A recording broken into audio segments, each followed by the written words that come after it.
Les gars, si vous êtes fan du Real Madrid et que cette semaine, vous n'êtes pas entré dans une dépression, laissez-moi vous dire que aucune déception amoureuse, aucune rupture ne pourra vous faire du mal. Cette semaine, les fans du Real Madrid, on a vécu toutes les émotions. Défaite lors du Classico 4-0 face au FC Barcelone. Vinicius Junior qui n'est pas Ballon d'Or. Et là, le match de ce samedi a été reporté contre Valence. Les gars, dites-moi quel club sur cette terre a déjà vécu une semaine aussi pitoyable. Quel est véritablement le poste de Bellingham, avant-centre, faux neuf, ailier, latéral, milieu?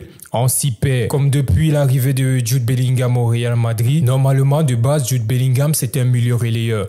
C'est son poste où il a joué depuis ses débuts et aussi à Dortmund on l'a connu en tant que 8. Donc normalement Jude Bellingham c'était le parfait remplaçant de Toni Kroos. Sauf que Jude Bellingham arrive au Real Madrid l'année dernière sous un contexte assez compliqué. Il y a Karim Benzema qui part. Le Real Madrid n'a pas acheté un véritable neuf. On a pris Rosselló, mais plus en tant que joker et remplaçant, vous voyez un peu. Là, Carlo Ancelotti était obligé de refaire un nouveau système tactique compatible avec les joueurs. Donc, à ce moment-là, le Real Madrid avait comme attaquant Vinicius Junior, Rodrigo, Rosselló et Brahim Diaz. Pour Carlo Ancelotti, Rosselló n'était pas ce véritable attaquant qui pouvait s'installer comme titulaire au Real Madrid. Il a dû passer avec ce 4-4-2, avec ce milieu en losange, permettant l'éclosion de Jude Bellingham en tant que milieu offensif ou alors faux neuf. Alors, si on passe sur cette base-là, au Real Madrid, Jude Bellingham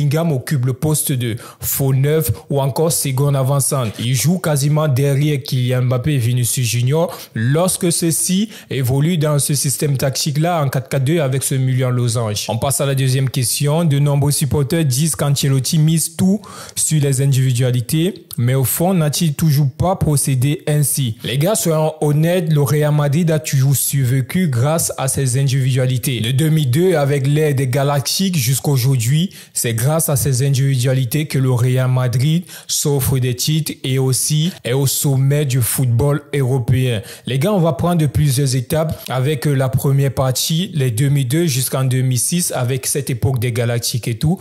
Tous ces gros noms, les gars, le Real Madrid n'avait pas un style de jeu propre à son nom. Le Real Madrid a toujours évolué avec des attaques placées, des contre-attaques et des transversales.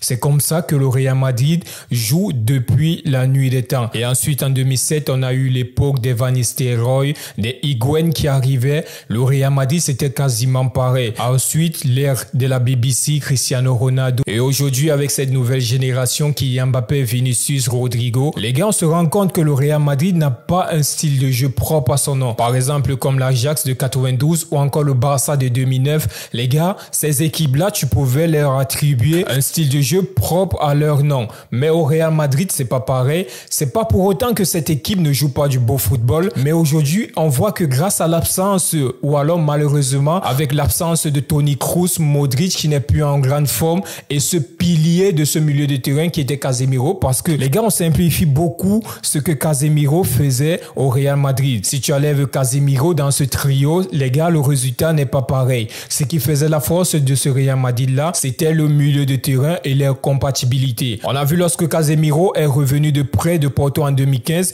il s'est directement installé grâce à Rafael Benitez et depuis lors, il n'est plus jamais quitté ce milieu de terrain-là. Pratiquement près de 8 à 9 saisons au Real Madrid, même si tu ne proposes pas le meilleur football de tous les temps, mais si tes joueurs sont compatibles, tu peux gagner des titres comme on le voit avec le Real Madrid depuis près de 20 années déjà. Est-ce que Haaland n'aurait pas été un meilleur choix que Kylian Mbappé au Real Madrid?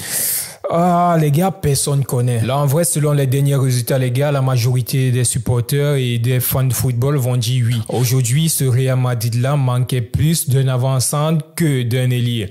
On se rend compte que les trois des devants au Real Madrid, Kylian, Rodrigo, Vinicius, sont tous des ailiers gauche de base. Un blocage au niveau des combinaisons, mais aussi sur le style de jeu. Aujourd'hui, les gars, j'aurais plus préféré faire venir Harry Kane en 2023 que de Kylian Mbappé ou Erling Haaland en 2024. Harry Kane est l'avant-centre le mieux compatible au jeu du Real Madrid. C'est celui-là qui a nettement le meilleur style de jeu ou alors qui représente bien le style de jeu de Karim Benzema. Donc là, cracher sur Kylian Mbappé parce qu'il fait un mauvais début de saison, les gars, ça ne nous mènera nulle part. Aujourd'hui, ce Real Madrid-là a plus besoin de ses fans et des supporters et aussi des messages positifs. Là, avec ce que le groupe vient de vivre cette semaine, les gars, vous devez être là mieux que quiconque. On va prendre la quatrième et dernière question. Ne penses-tu pas qu'il est temps pour Ancelotti de tester un autre système? Le duo Rodrigo-Mbappé ou Rodrigo-Vinicius. Les gars, comme je disais précédemment, le seul qui peut être titulaire indiscutable au Real Madrid, c'est Vinicius Junior. Et après, on va voir selon le cours de la saison qui de Mbappé ou alors de Rodrigo prendra la deuxième place en attaque. Parce que ce qui est sûr aujourd'hui, Carlo Ancelotti, il va continuer avec ce système tactique, le 4-4-2 avec ce milieu en losange et avec un Bellingham qui jouera faux neuf. Donc aujourd'hui, si vous voulez repasser en 4-3-3, les gars, on aura un déséquilibre au milieu de terrain. Et pour cela, Carlo Ancelotti ne pourra plus prendre le risque. Il a bien essayé ce système tactique en début de saison. On a vu comment on était à la rue. Aucune cohérence dans le jeu, aucune compatibilité. Le milieu de terrain, Federico Valverde, Tchouaméni et Bellingham, on était à la rue. Les gars, aujourd'hui, je préfère que ce Real Madrid-là continue avec ce 4-4-2 à milieu en losange. Celui qu'on va sacrifier est bien évidemment Rodrigo. Moi, je pense véritablement que ça peut être la dernière saison de Rodrigo au Real Madrid. Les gars, si vous avez aimé la vidéo, n'hésitez pas à liker, commenter, partager. Surtout, abonnez-vous à Actu Mercato. Let's go, c'est la pépite.